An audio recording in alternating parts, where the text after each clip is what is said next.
Is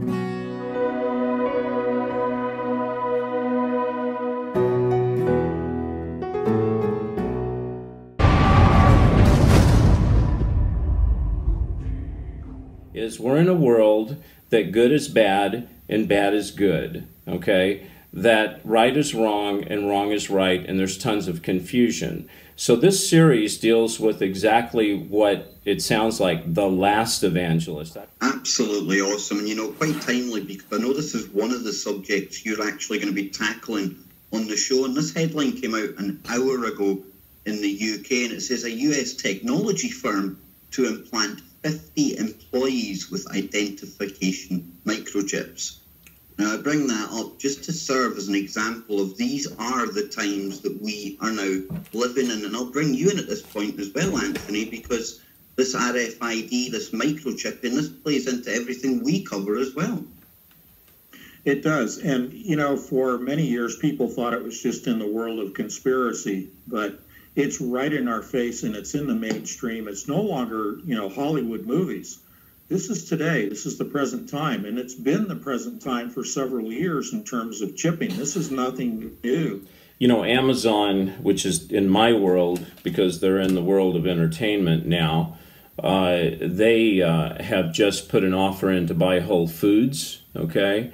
They did a deal with the CIA a long time ago, $1 billion deal on tying in with the government. So they're already connected with that, and they got some other things cooking too that I've been researching that I don't want to elaborate on right now because I want to get more information. But the fact that they're buying Whole Foods, why would they buy Whole Foods? I mean, why don't they go buy Kroger's or Ralph's or Food for Less, right? Well, they want to get a hold of the vitamin, the holistic. It's such a huge market. So they're going to get a hold of that thing, and they're either going to evaporate it or regulate it, probably regulate it. And then what is Amazon going to become? They're going to become the supermarket for the Antichrist, for the mark of the beast, for the chip. Because in order to buy or sell, which is what Scripture says, you're going to have to take this mark. Well, hey, how convenient would it be if everything had to run through a super highway like Amazon instead of, you know, a mom and pop over here and a mom and pop over there? And so this is not, I'm looking at this thing and it's playing out in a very serious and it's an ugly way, but I can see how the thing's playing out now. Well, Amazon, I'll jump in real quick. Amazon's business model is to be the supermarket of everything. So in terms of mark of the beast and access to a single source system, which is what Amazon's business model is, this fits right into it, their acquisition of Whole Foods. And yes, they want to control the products and they want to replace the organics with the GMOs. I'm sure that's the agenda. Plus, it's data mining. Think of all of the information they have on all those consumers, and you'll see more of these acquisitions for data purposes rolling out in the future with other companies beyond just Amazon. Isn't it convenient to have a one company that the chip goes through instead of having to go through a bunch of different companies? Isn't that very convenient that it just goes through one? I find that very... They make it easy for people, but let me throw in a curve to you. Kevin, I've been trading stories just in the last 24 hours about book burning. And you'll recall the movie and the book, Fahrenheit 451, I believe is the name. This is information coming out of USC where they are taking books that are first digitized and then they are burned. And we have UC Santa Cruz that is, as they call it, triaging books out of their libraries. And once they decide to remove them, the books are burned. So this is a trend that we're going to see in terms of erasing history. No, well, let me explain something to you. You know, I've been in the world of distribution for so long, film distribution, and I always ask God, I said, why did I get thrown in this? Because the film distribution is like going to a nice restaurant and eating a very expensive steak, and then someone says, hey, why don't you come to the slaughterhouse and let me show you how it got there. You just never look at the steak the same. Distribution is a very ugly game. And what happened back in the early 2000s is see what happens, the big system comes in and pushes out the little guy. Agendas don't like independent thinking. They don't like capitalism because an agenda has its own agenda, and independent thinking and capitalism doesn't fit into just one agenda. So they've got to get rid of the indies, the indie filmmakers, the indie distributors. So the studios came into my business years ago, and they started making the video stores. You guys remember video stores when you had VHSs and so forth? Sure. They came in and they said, hey, look, we want all that space on the shelves. We know you've built your business on B movies, which is what I was known for.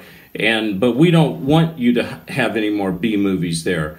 We want all that shelf space. And the video store said, well, we're not going to do that. That's not right. We want to give our customers a variety. And guess what the studio said? They said, unless you buy 25 copies of, the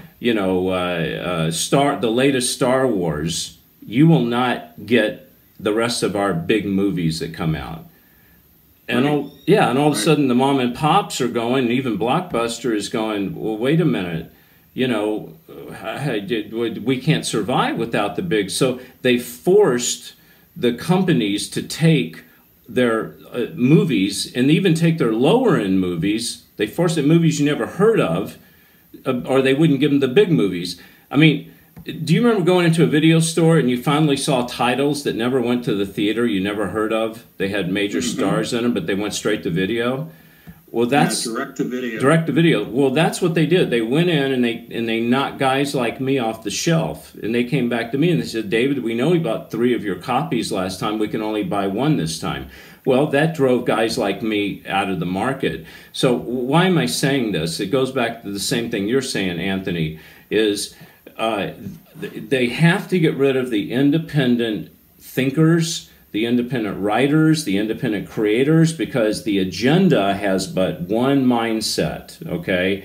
And they've got to get rid of all that. And what's dangerous about Amazon as an entertainment company, can you imagine that they own everything when you turn on your TV and they have their own rating system?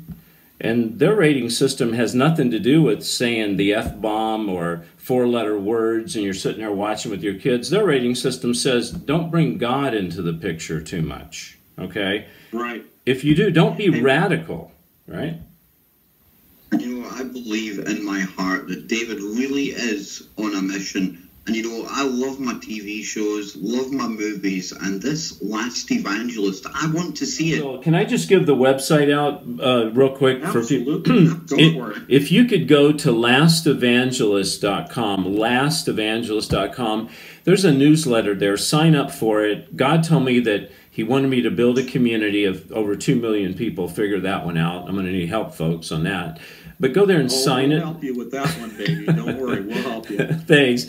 And there's a donate button. If God leads you to donate, I'm only taking donations from God's people. I mean, I'm not going to studios and I'm not going to networks. God said, stay with my people. I will touch their heart and I will tell them what they need to do. And I'm trusting that. And I believe this is going to be the new path that we're going to be using by making this kind of programming. I mean, let's face it. Why are we doing this? Are we doing it for fame, glory? You got to be kidding. Or money, No, we're doing it because we love our God. And if we can't let our God speak amongst us and be the core of it, then why in the world are we doing it?